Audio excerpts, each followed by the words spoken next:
महाशिवरात्रि का पर्व हमें कैसे मनाना चाहिए।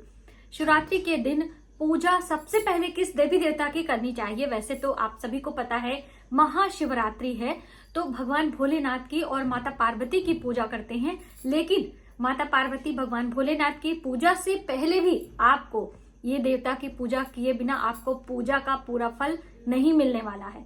तो शिवरात्रि से पहले इन सभी तैयारियों को आपको कर लेना है और शिवरात्रि के दिन पूर्ण श्रद्धा भाव से आपको व्रत उपास करते हुए माता पार्वती भगवान शिव की पूजा अर्चना और शिवालय जाकर 1 लोटा जल अवश्य चढ़ाना है।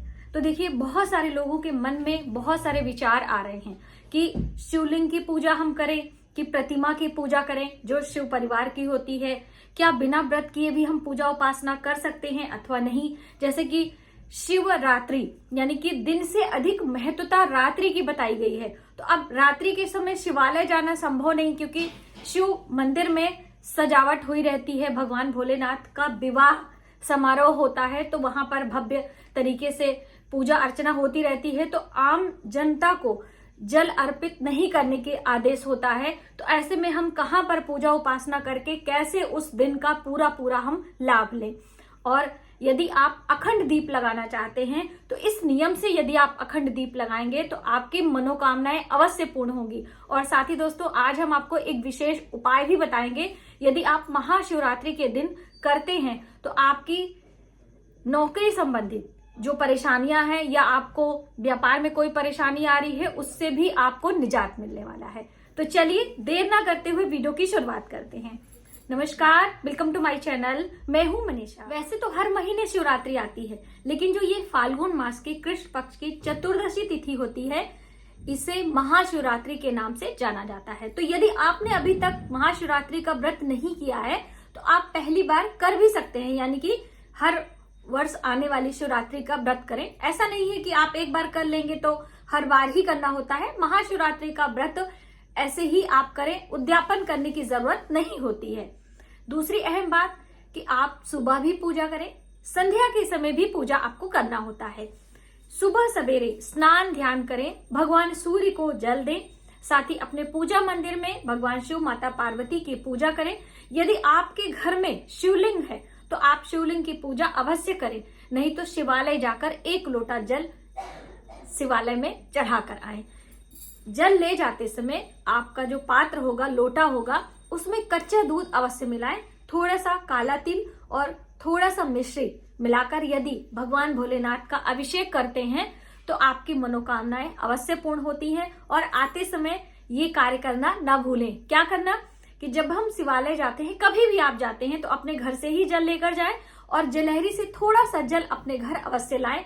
अपने पूरे घर में उसका छिड़काव करें। यदि छोटे बच्चे हैं या आपके घर में कोई वृद्ध है तो उनको थोड़ा सा प्रसाद के रूप में भी आप दे सकते हैं। देखिए, बहुत सारे लोगों के मन में ये भी सवाल आता है कि क्या शिवलिंग पर चढ़ा हुआ प्रसाद हमें ग्रहण करना चाहिए अथवा नहीं। तो देखिए, जो शिवलिंग होता है उसके जस्ट ऊपर जो प्रसाद रखा रहता है वो हमें नहीं खाना चाहिए। यदि आपको साधु सन्यासी वहां के पुजारी दे देते हैं तो एक अलग बात है, आप स्वयं चढ़ाकर स्वयं उसे ना लें। जलहरी पर या नीचे रखा हुआ प्रसाद आप ग्रहण कर सकते हैं। दूसरी अहम बात कि व्रत में क्या खाएं। जैसे कि शिवरात्रि महाव्रत होता है तो भगवान भोलेनाथ के व्रत में नमक नहीं खाते हैं, तो आप बिना नमक का आहार करें। एक समय संध्या के समय मीठा अनाज भी ले सकते हैं, यानी कि दलिया या फिर सिवैयां, पूरी, हलवा इस तरह की ले सकते हैं, या दिन भर आप फलाहारी ले सकते हैं। अब देखिए, जो बहनें किसी बीमारी के लिए दवा वगैरह खाना चाहती हैं तो आप दवा भी ले सकते हो और सेंधा नमक का भी इस्तेमाल कर सकते हो। दोस्तों, बहुत सारे लोग कहते हैं कि हम माता पार्वती का पाँव पूजते हैं इसलिए व्रत करेंगे। बहुत सारे लोग कहते हैं हम भगवान भोलेनाथ के बाराती हैं, यानी कि दिन में व्रत करके शाम को जब बारात दरवाजे पे आती है तो भोजन ग्रहण करते हैं, ऐसा भाव होता है। तो आप जैसे भी हो व्रत अवश्य करें और भगवान भोलेनाथ की पूजा करें।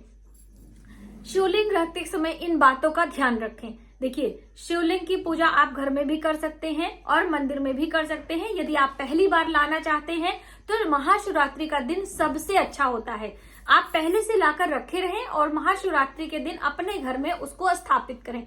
तो देखिए, बहुत सारे लोग चाहते हैं कि हम उनका प्राण प्रतिष्ठा करवाएं, तो कभी भी हमें अपने घर में किसी भी देवी देवता की प्राण प्रतिष्ठा नहीं करवानी चाहिए। आप ऐसे ही लाएं, पंचामृत से स्नान करवाएं और पहले शुद्ध जल से स्नान कराएं शिवलिंग का, और जहां पर आपको अपने पूजा मंदिर में रखना है वहां पर स्थापित कर दें। आप उन्हें पूजा करते समय उठाकर जल से स्नान करके उसकी प्लेट वगैरह को धोकर साफ करके भी रख सकते हैं। ऐसा नहीं कि एक बार आपने रख दिया तो उसे आप उठा नहीं सकते हैं, ठीक है। और दूसरी अहम बात, बहुत सारे लोग कहते हैं कि हम उसे तुलसी के वृक्ष के नीचे या बेल वृक्ष के नीचे हम रखें या ना रखें। तो देखिए, पूजा मंदिर में आप रखें, जैसे सभी देवी देवताओं के साथ में भगवान भोलेनाथ की भी पूजा हो जाए, और जैसे गमला वगैरह होता है बालकनी में या छत पे, कहीं इधर उधर इस तरह से आप ना रखें। यदि आपके यहाँ स्थान नहीं है तो आप ना ले आए। भगवान भोलेनाथ की जो प्रतिमा होती है, शिव परिवार की प्रतिमा, उन्हीं पर पूजा अर्चना करके मंदिर जाकर दर्शन और अभिषेक करके आ सकते हैं। इससे भी आपके पूजा का पूरा पूरा फल आपको मिलने वाला है। दूसरी अहम बात दोस्तों, जो उपाय के बारे में मैंने आपको बताया था कि नौकरी व्यापार में बहुत सारे लोग क्या करते हैं कि तैयारियां कर रहते हैं, 1 नंबर 2 नंबर से उनका रुक जाता है, या आप कोई और जॉब चाहते हैं, आपका सिलेक्शन कहीं और आ गया है और आपका मन उस जॉब में नहीं लग रहा है, तो भी आप ये उपाय कर सकते हैं।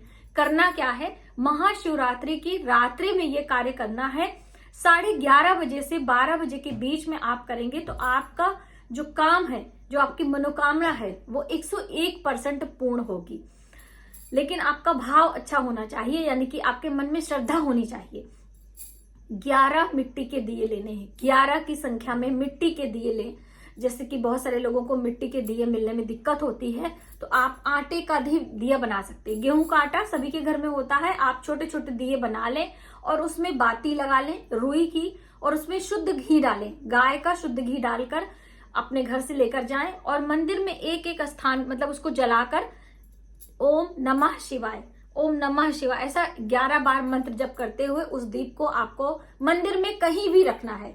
मंदिर के अंदर, मंदिर के प्रांगण में, कहीं भी आपको उस दीपक को रखना है और भगवान भोलेनाथ से आपको प्रार्थना करनी है, हे ईश्वर आप हमारी मनोकामना पूर्ण करें। और जो मनोकामना हो, व्यापार में वृद्धि नहीं हो रही है, धन संबंधी परेशानी है, आपकी नौकरी नहीं लग रही है, अपनी कामना बोले, अवश्य ही आपकी कामना पूर्ण होगी। और एक ही बार ये उपाय करना है, ऐसा नहीं है कि आपको बार बार करना है। महाशिवरात्रि का पर्व है, वैसे आप अन्य शिवरात्रि पर यदि करते हैं तो 11 शिवरात्रि आप इसे कर सकते हैं। मान लीजिए आप मेरी वीडियो बाद में देख रहे हो तो हर महीने आती है शिवरात्रि, चाहे शुक्ल पक्ष की हो चाहे कृष्ण पक्ष की हो, आप 11 शिवरात्रि इस तरह से उपाय कर सकते हैं।